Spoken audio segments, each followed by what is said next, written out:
কংগ্ৰেছৰ কাৰ্যকৰ্তাসকল আৰু নেতাসকলৰ এতিয়া খুব এটা আতংকৰ পৰিৱেশ তেওঁলোকৰ মাজত।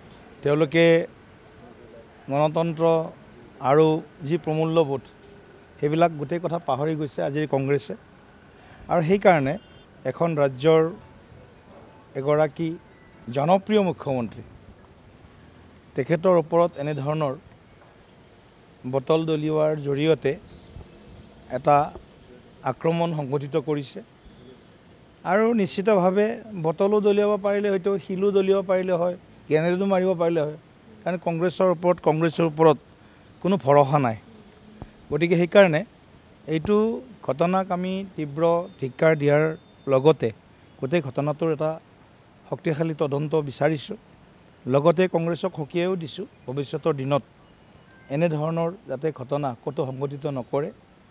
আৰু আজি সেইকাৰণে এই গোটেই কংগ্ৰেছৰ যি আক্ৰমণ মাননীয় মুখ্যমন্ত্ৰীৰ ওপৰত, তাৰ বিৰুদ্ধে ৰাজ্যজুৰি জিলাই জিলাই আজি প্ৰতিবাদী কাৰ্যসূচী ভাৰতীয় জনতা যুৱ মৰ্চা আয়োজন কৰিব। আচলতে কংগ্ৰেছ হতাশাত ভুগিছে।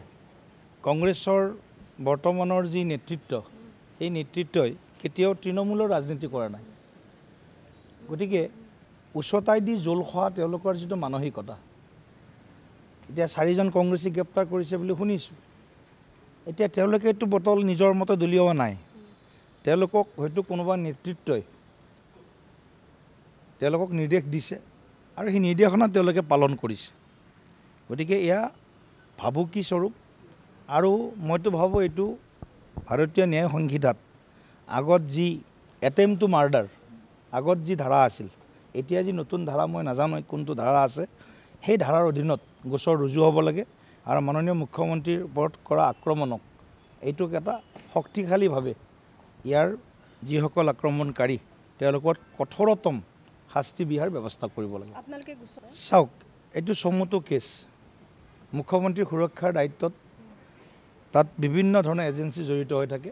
গতিকে এইটো চকুৰ আগত ঘটা ঘটনা তেওঁলোকৰ। গতিকে এইটো চমুটো কেছ লৈ পুলিচে নিজেই ইয়াৰ বিৰুদ্ধে এটা শক্তিশালী তদন্ত কৰিব লাগে। আৰু আমি মুখ্যমন্ত্ৰী ডাঙৰীয়াৰ এনেধৰণৰ আক্ৰমণে আমাক হতাশগ্ৰস্ত কৰিব যদি বুলি ভাবিছে কংগ্ৰেছে, সেয়া তেওঁলোকে মূৰ্খৰ স্বৰ্গত বাস কৰিছে।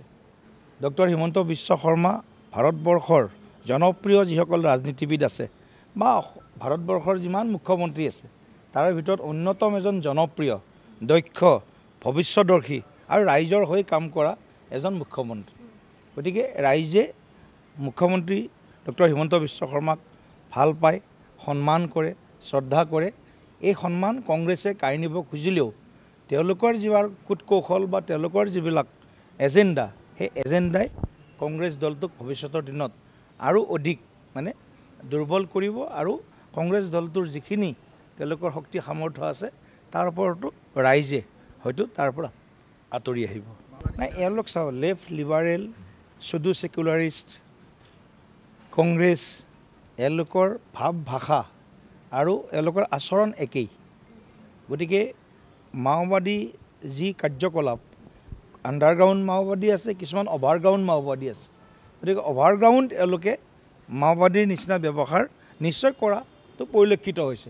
গতিকে এই কেছটো মই কৈছোঁ যে এটা দৃষ্টান্তমূলক এটা ষ্টাডি কেছ হ'ব লাগে। এনেকুৱা কোনো মুখ্যমন্ত্ৰী যি দলৰে মুখ্যমন্ত্ৰী নহওক, কাৰো অধিকাৰ নাই। বটল দলিয়াইছে, তেওঁলোকে কিজানি গ্ৰেনেডো দলিওৱাৰ কাৰণে প্লেন কৰিছিল, নোৱাৰিলে হয়তো। গতিকে এই ধৰণৰ এটা ভয়াৱহ আক্ৰমণ, পৰিকল্পিত আক্ৰমণ এইটো এনেকুৱা নহয় যে হঠাৎ কোনোবা এটা বটল দলিয়াই দিছে সুৰক্ষাৰ মাজতো। গতিকে পৰিকল্পিতভাৱে এওঁলোকে হয়তো ক'ৰবাত জংগী আন্দোলনৰো হয়তো তেওঁলোকে ট্ৰেইনিঙো তেওঁলোকে ক'ৰবাত কোনোবাই লৈ থৈছে। এই গোটেই কথাবিলাক অত্যন্ত থৰ' গোটেই কেছটো ষ্টাডি কৰি ইয়াৰ ওপৰত দৃষ্টান্তমূলক শাস্তি হ'ব লাগে।